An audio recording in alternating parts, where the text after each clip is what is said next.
In just a decade, StevenBartlett has become one of the United Kingdom's most prominent entrepreneurs, the host of Europe's top podcast for the third year running, and a key figure in British cultural life.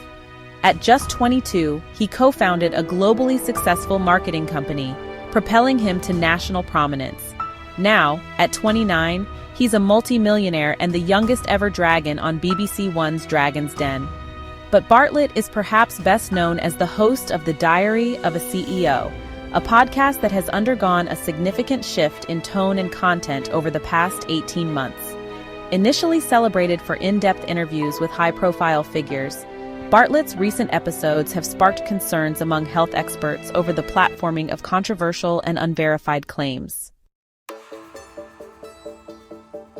Launched in 2017, the Diary of a CEO quickly rose to the top of UK and international podcast charts.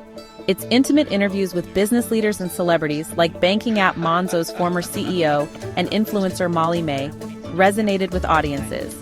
Bartlett also leveraged YouTube, growing his channel to over 8 million subscribers in just 3 years. Initially focused on business and success stories, the podcast featured inspiring narratives.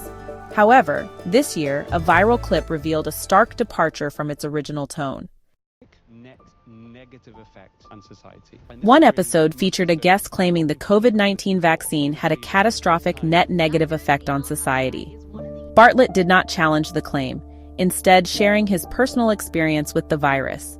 Later, he compared controversial thinkers to figures like Martin Luther King and Gandhi, justifying their inclusion on the podcast. Health disinformation researcher Cecile Simmons notes Bartlett's interviews often lack critical questioning, creating a friendly environment for guests. Over the past 6 months, nearly half the episodes have focused on health topics, many featuring guests with questionable credentials or controversial claims. Between April and November, an analysis of 15 episodes by medical experts revealed an average of 14 harmful claims per episode, advice that if followed could lead to real harm. For instance, a naturopathic guest suggested reversing polycystic ovary syndrome with diet hacks, citing a non-peer-reviewed study.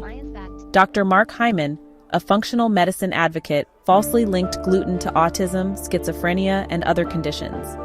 Dr. Thomas Seyfried dismissed proven cancer treatments like chemotherapy, promoting a ketogenic diet as an alternative.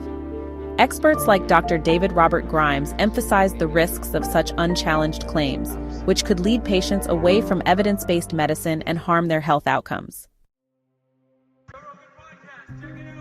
Bartlett's approach mirrors that of Joe Rogan, whose US-based podcast is notorious for amplifying contrarian and fringe views.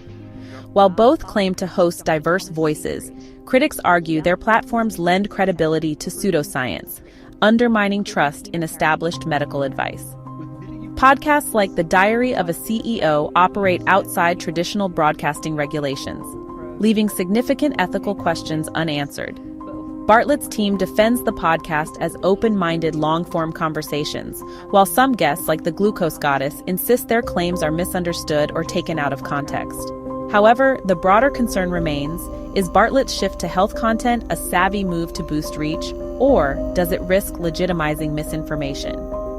With The Diary of a CEO influencing millions, the line between hosting controversial views and endorsing them has never been more critical. What are StevenBartlett's responsibilities as the host of one of the world's most influential podcasts? Share your comments below. Enjoyed this video? Don't forget to share it with your friends and hit the like button to show your support. Make sure to subscribe to our channel for more awesome videos and never miss out.